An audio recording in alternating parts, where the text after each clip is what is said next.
entre Fluminense e Grêmio pelas oitavas de final da Libertadores. E esse é um jogo que a gente vem com muitos desfalques, então a gente vai falar um pouco sobre isso, trazer a provável escalação. Além disso, também tem notícias do mercado da bola envolvendo John Arias, Guga, possíveis saídas nesse caso. Também uma possível chegada de um centroavante, Alex Arce. Vamos falar aqui um pouquinho sobre ele. Então vem comigo para mais um Giro do Almoço. Meu nome é Julia Cunha e esse é a Jornada KTO 1902.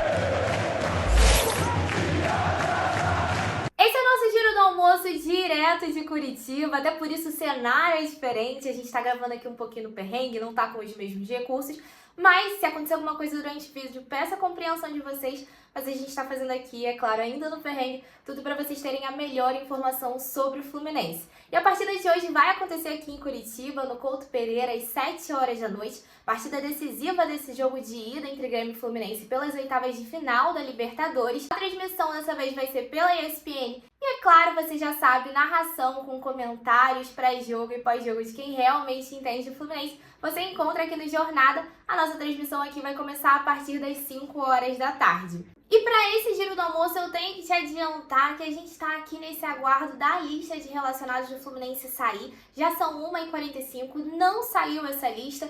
Então eu vou fazer esse vídeo aqui com as informações que a gente tem do desembarque, e esse desembarque já garante alguns desfalques para essa partida. E a novidade entre os desfalques é o Diogo Barbosa. O Diogo Barbosa saiu mancando da partida contra o Vasco. O Mano foi perguntado sobre a situação física dele na coletiva de imprensa. O Mano disse que acreditava que ele teria condições de jogo para essa partida contra o Grêmio, só que ele não viajou com a delegação, então tá fora dessa partida.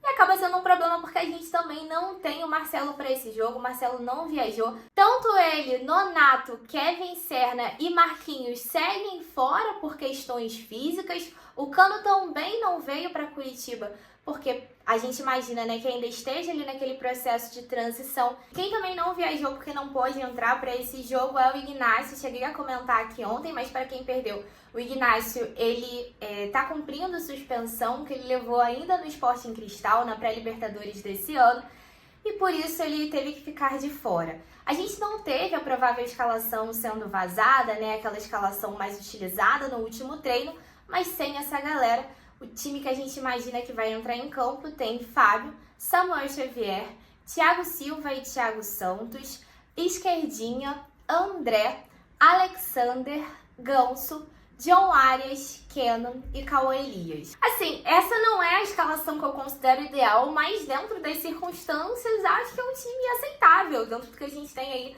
à disposição para colocar em campo. Mas a verdade é que, pra gente falar um pouquinho do nosso adversário também, o Grêmio vem em uma outra rotação. O Grêmio, assim como a gente foi eliminado da Copa do Brasil, então a gente pode colocar ali como um peso para a equipe, mas em termos de desfalques, o Grêmio tem uma situação muito mais tranquila. O Diego Costa é desfalque certo para essa partida. Segundo a informação do GE, o Kahneman é dúvida para esse jogo, mas eles têm aí um time bem mais completinho. E, inclusive, um jogador que chegou agora, estreou no último jogo, teve uma boa atuação, que é o Bryce White, deve ser titular para esse jogo. Então, apesar da eliminação na Copa do Brasil, eles tiveram vitória também na última rodada do Brasileiro, chegam para esse jogo com ânimo acima. Mas é isso também, né? É primeiro jogo, é confiança total no nosso Flusão. Espero que a gente consiga aí com esse time fazer uma boa atuação para levar pelo menos um empate para esse jogo no Rio de Janeiro, para conseguir essa classificação na Libertadores. A gente acredita que ainda é uma classificação possível. Espero que o jogo da Copa do Brasil não tenha dado uma desanimada na galera. Vamos com tudo! E é claro, se você tá curtindo esse vídeo, curte estar sempre bem informado pelo Fluminense, aproveita para deixar o seu like, que agora a gente vai falar sobre essa possível saída do Guga. Agora a gente vai falar sobre o Guga, porque segundo a informação do Vitor Lessa, o Internacional tem buscado laterais direitos no mercado e o Guga é um desses laterais que interessa. Não é o principal objetivo do Inter, mas o Inter já fez 2 propostas de empréstimo para o Fluminense. O Fluminense nega a informação, mas segundo a apuração do Vitor Lessa, na verdade recebeu sim essas propostas de empréstimo, mas o que acontece hoje é que o Flu não tem interesse em se desfazer do jogador por empréstimo, até porque investiu no Guga cerca de 7 milhões de reais. Então, para poder se desfazer do jogador, precisaria ali de uma compensação financeira que, de certa forma, valesse esse investimento. Mas então vamos ver se essas negociações avançam a ponto do Inter ter o interesse de fazer uma proposta de compra de fato pelo jogador, ou se vai ficar apenas nessa tentativa de empréstimo. Eu acho que realmente para a gente se desfazer hoje do Guga precisaria receber uma compensação financeira, afinal ele é o único jogador da posição para substituir o Samuel Xavier, que tem de fato uma experiência no profissional. Então, para a gente se desfazer, teria que ir em busca de outro lateral no mercado, uma posição que a gente sabe que é difícil. Mas deixa aí nos comentários a sua opinião. Você aceitaria uma proposta de empréstimo pelo Guga ou apenas aceitaria essa saída no caso de uma venda de fato?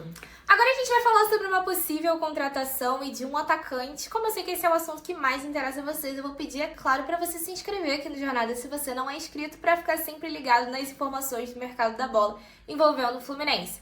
Mas a informação agora é atrelada ao atacante Alex Arce, que atua como centroavante. Hoje joga na LDU, inclusive disputou contra o Fluminense essa temporada, na Recopa. A informação foi dada pelo Futebol Interior, que não é um site lá muito conhecido, mas segundo eles, a informação é de que o Fluminense teria buscado ali informações sobre o jogador diretamente com a LDU. Eles procuraram os empresários do jogador, o Miguel Garep, que disse que não tinha informação ainda desse interesse do Fluminense, se o Fluminense de fato procurou o jogador foi diretamente com o clube, mas falou sobre as negociações que hoje estavam sendo tratadas com o Corinthians, e que a ideia é avançar nessas negociações. Caso não avance, o foco do jogador segue sendo na LDU. Só que depois saiu uma outra informação do Jorge Nicola, que entrou em contato com outro empresário, o Santiago Meirelles, que afirmou que o jogador foi sondado por 2 outros clubes brasileiros, Fluminense e Atlético Paranaense, só que confirmando ali a informação de que quem de fato apresentou proposta pelo jogador foi o Corinthians. E hoje a situação com o clube paulista já é bem avançada, afinal já estão discutindo questão de valores com a LDU. Então, assim, o Fluminense teria que entrar na briga com o Corinthians se de fato estiver interessado em trazer esse nome para cá. E aí, só para vocês terem uma ideia, o Alex Arce tem 29 anos, atacante, tem 1,87 m, bem naquele estilo que a gente tem interesse, e é artilheiro da Liga Pro, com 17 gols na primeira divisão equatoriana.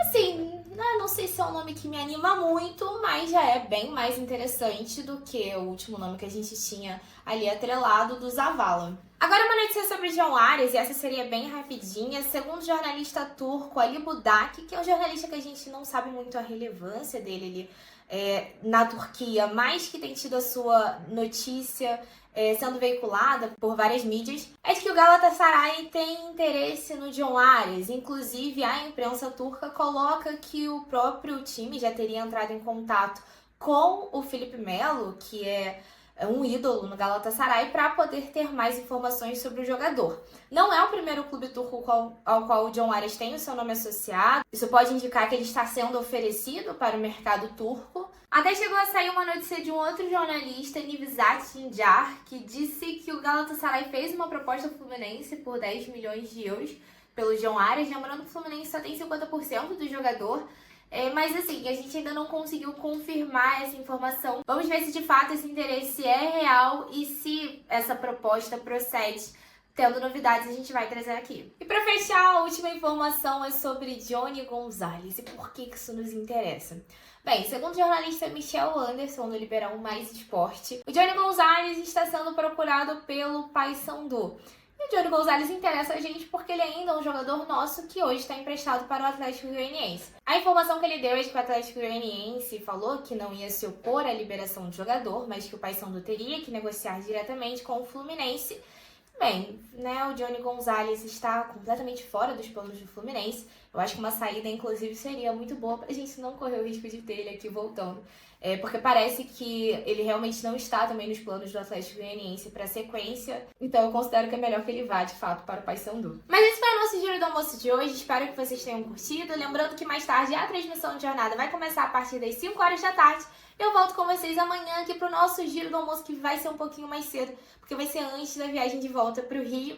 Então, beijo pra vocês, saudações tricolores e uma boa sorte pra gente mais tarde.